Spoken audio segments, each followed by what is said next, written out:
আসসালামু আলাইকুম। System academic কেয়ারের পক্ষ থেকে জানাই আন্তরিক সালাম ও শুভেচ্ছা। আমি শুরু করব একাদশ দ্বাদশ শ্রেণী তথা এইচএসসি আইসিটি তৃতীয় অধ্যায় সংখ্যা পদ্ধতি। আমরা এখানে বাইনারি থেকে দশমিক থেকে বাইনারি সংখ্যা রূপান্তরের ট্রিক শিখাবো ইনশাআল্লাহ। দেখেন, যদি আপনি দেখেন 10 কথা আগে আছে তাহলে ভাগ, পরে হলে গুণ। কিভাবে?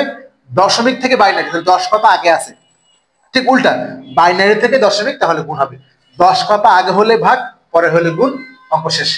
এবং সেকেন্ড কথা হলো, আপনি চাচ্ছেন বাইনারি, যাকে আপনি করবেন তার বেস দিয়ে ভাগ বা গুণ। তাহলে এই যে দশমিক থেকে বাইনারি করবেন, বেস হলো 2, তাহলে প্রথম মানটাকে 2 দিয়ে কি করবেন? ভাগ করবেন। প্রথমটাকে 2 দিয়ে কি করবেন? ভাগ। 2 দিয়ে কি হবে? ভাগ। আর দশমিক আছে বললে পরেরটাকে 2 দিয়ে গুণ। আমাদের নর্মালি এই পার্টটা নিয়ে কাজ করা, এই জন্য আগে বললাম 10 কথা আগে হলে ভাগ, পরে হলে গুণ। বাট যদি দশমিক সহ থাকে তাহলে প্রথমটাকে ভাগ, পরেরটাকে গুণ। দেখেন, শুরু করি আজকের অঙ্কটি, কত ইজি হয়ে যাবে ইনশাল্লাহ। তাহলে প্রথম যে কাজটি, আমরা 75 একে আমরা বাইনারি করবো। 75 আগে লিখে, তাহলে একে আমরা 10 কথা আগে আছে, 10 থেকে আপনি আগে আছে মানে দশমিক থেকে বাইনারি আর কি। তাহলে বাইনারি ভিত্তি হলো 2, 2 দিয়ে ভাগ। 2 37 2 74, এক আছে, একটু ফাঁকা দিয়ে আগে লিখতে পারেন, তাহলে একটা দাগ দিতে পারেন, সমস্যা নেই। 2 18 2 36, এক, বা দাগ দিলে কিন্তু বড় করে দিতে হবে। ওকে, 18। তো 2 2 9 2 18, 2 9 18, হাতে কিছু নাই, শূন্য, দাগ দিলে সমস্যা নেই। 2 4 8, হাতে কিছু আছে, হ্যাঁ এক আছে, এই দাগ দিলে কিন্তু কোনো সমস্যা নেই। তাহলে 2 2 4, হাতে কিছু নাই, শূন্য, 2 ভাগ করলে 1, হাতে কিছু নাই, শূন্য। আর এখন দেখেন, 2 কে যদি আপনি 1 দিয়ে ভাগ করেন, 2 কে ভাগ করবেন 1 দিয়ে, যাবে না, 2 শূন্য শূন্য, আর এই হাতের 1 বসে গেল, 2 শূন্য শূন্য। তাহলে আপনি অনেকে ভাগ না বুঝে এভাবে করলাম, 2 শূন্য 2 শূন্য শূন্য, হাতের 1 বসে গেছে, মানে এই 1 অবশিষ্ট বসে গেছে, এই যে 1। তাহলে 2 দিয়ে 1 কে ভাগ করলে 2 শূন্য শূন্য, আর বিয়োগ করলে 1, এই যে শূন্য আর এখানে 1। ঠিক আছে, তাহলে আমাদের এখান থেকে কি হলো? এখান থেকে বাইনারি হলো 75।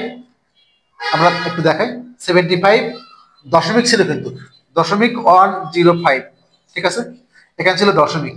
বাইনারি করতেছি তো আমরা, এটা বাইনারি পাইছি, এটা কিন্তু পাইনি, এটা লিখে ফেলি। 100 100 10 10 11, এটা কিন্তু হয়ে গেছে, আমার দশমিক দিলাম। 100 10 10। এখন যদি আমি চেক করি যে 75 এর বাইনারি হয়েছে কিনা, বা পরীক্ষায় যদি এমসিকিউ আসে, তখন তো এভাবে করবো না। 1 2 4 8 16 32 64।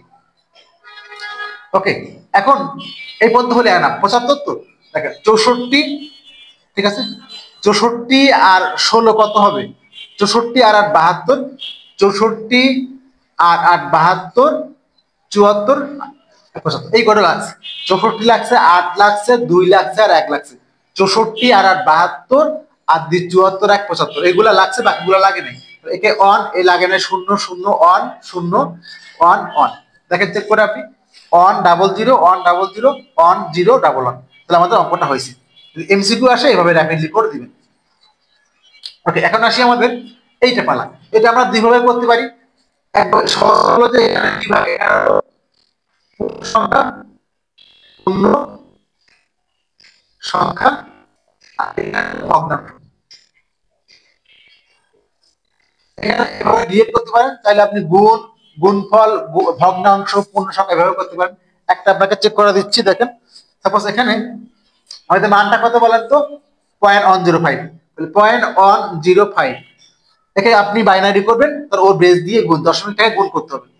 105 দুনো কত? 210, 210, আগে দশমিক সহ এটা শূন্য আছে কিন্তু, 105 কে গুণ করলে 210, এই দশমিক একটা শূন্য আছে, কারণ এখানে শূন্য দিতে হবে, নাই মানে তাই সমস্যা নেই, এখানে শূন্য দিলে সমস্যা নেই। তাহলে এই যে গুণ করলাম, এটা হলো। তাহলে এই ঘরে কিন্তু আমাদের কি হলো বলেন তো? আমার কিন্তু এখানে কি আছে? শূন্য আছে, একটা শূন্য বসে গেছে। একে আবার আমি 2 দিয়ে গুণ করবো, অথবা 210 কে 420, 420, আর এই যে 420, কারণ 0.210 কে 2 দিয়ে গুণ করলে 420, ঠিক আছে, কিন্তু দশমিকে একটা শূন্য আছে কিন্তু আগে, দশমিকের আগে শূন্য কেন দেই? ওটাকে ফোটায় ওঠার জন্য দশমিকটাকে, ওই শূন্যটা বসে গেছে এখানে। একে আবার আমরা 2 দিয়ে গুণ করে দিব, 420 হলো 820, 840, 0.840, আগের শূন্যটা এখানে বসে গেছে। একে আবার 2 দিয়ে গুণ করবো, এখন আমরা গুণটা দেখে নিব।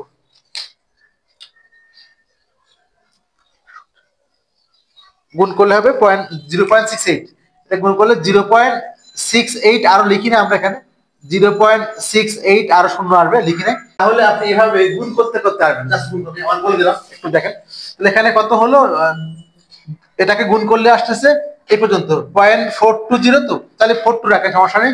0.840 ইন্টু 2, তাহলে 0.840 ইন্টু 2 গুণ করলে আসছে এই যে 1.680, 1.680। এই যে এক পূর্ণ পাইছেন, তাহলে 1.680, এই যে এক পূর্ণ সংখ্যা, তাহলে এখান থেকে না লিখে আপনি পূর্ণ সংখ্যার ঘরে কি লিখবেন, এক লিখবেন।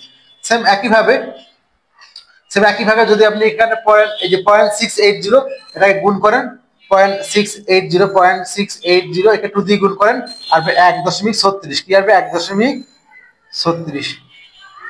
এই যে পূর্ণ সংখ্যার ঘরে এক লিখবেন, এখানে আপনি এক লিখবেন, আর এই যে 36 এখানে লিখবেন, এই 36 ওকে আবার দ্বিগুণ করেন 72, তাহলে এই যে 0.36কে 2 দ্বিগুণ করলে কত হয়, 0.72, 0 লিখবেন এখানে 72, পরে 72কে গুণ করেন আপনি 72কে, একে আবার 2 দিয়ে গুণ করেন 1.44, এক লিখবেন এখানে, আর 44 এখানে লিখবেন, এই যে এক বসে দিন। এই যে আপনার মান কিন্তু এই যে 01, এই যে 01 ছিল, এই 01 চলে আসছে, একই মান ডাবল চলে আসছে, সো আপনার আর করার দরকার নেই।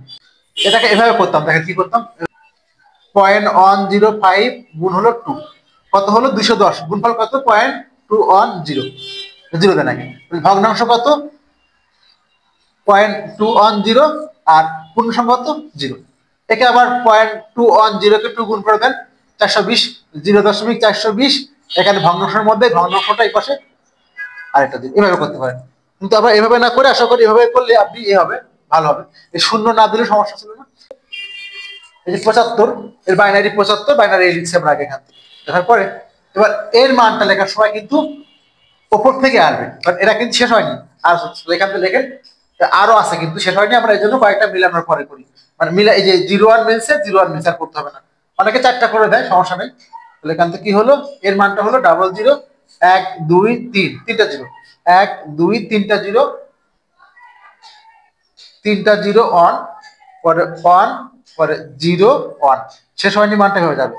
এই হলো আমাদের বাইনারি। দেখেন আবার চেক করে একটু, 1 2 3, 3টা 0, 1 2 3টা 0, আমি কালো কলম দিয়ে লিখে দিই, 1টা 0, 2টা 0, 3টা 0 on, 1 2 3 0 double on, double on 0 1। এই হলো আমাদের অঙ্কটি, দশমিক থেকে বাইনারি রূপান্তর করার জন্য। আপনি এই মানটা 4টা করলে চলে, বাট অনেক স্যাররা বলে যে এই মানটা ডাবল রিপিট করা পড়তো, অনেক স্কুলে বলে, এই জন্য এটা করা। সিস্টেম একাডেমি কেয়ারের পক্ষ থেকে আপনাদের সালাম জানিয়ে শেষ করা আজকের মতো ক্লাস। আল্লাহ হাফিজ।